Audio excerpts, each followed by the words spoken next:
What's going to happen with the Lamar Jackson and Kyler Murray contracts? Go ahead. You go first because I have thoughts on this.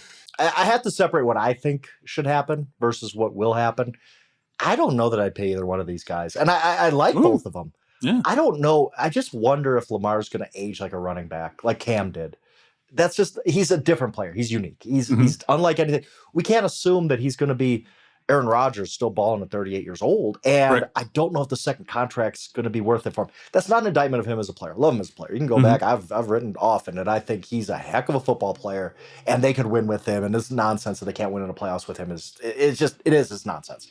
He just hasn't done it yet. They can do it.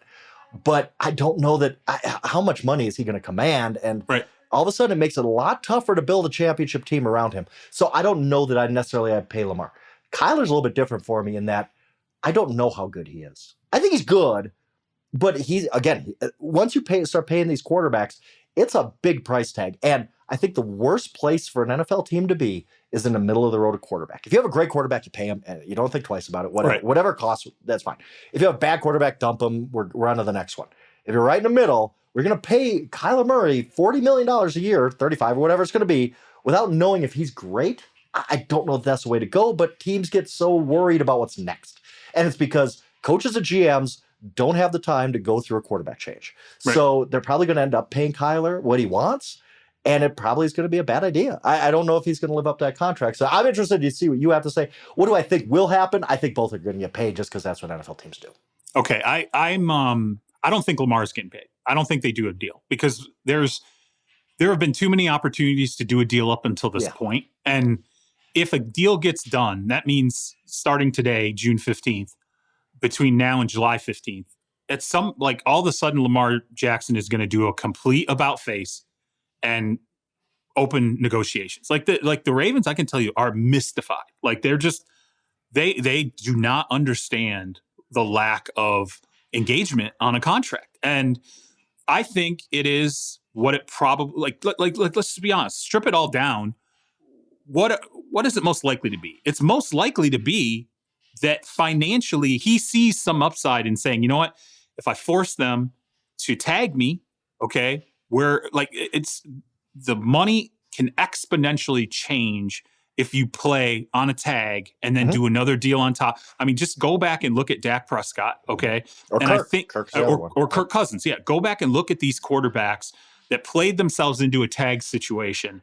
All the amount of leverage that they then brought to the table and landed what at that time were historic deals. Kirk Cousins was the highest paid quarterback in the NFL at one point. People forget that. That happened coming out of a tag situation. Dak Prescott landed $40 million a year and a hellacious guarantee coming out of a tag situation. So Mar's smart, man. He knows. He knows if I bet on myself and play into a tag, you think the money's big now, just wait. And oh, by the way, a couple other quarterbacks are going to come in, and that's only going to, particularly if he plays at an MVP level, that's only going to raise his price even more. And you're heading into what should be the salary cap potentially pumping.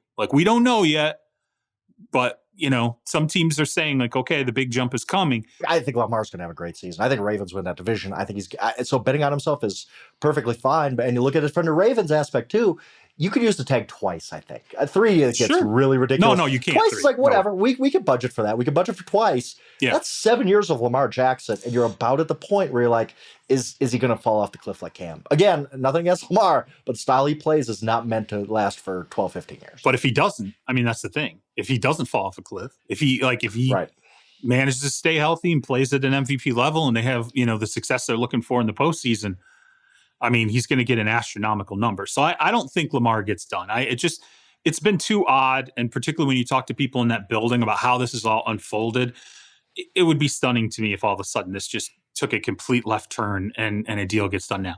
Now, Kyler, I think that gets done. And here's why. Steve Keim, behind the scenes, has been saying the same thing, okay, all along. It's going to get done.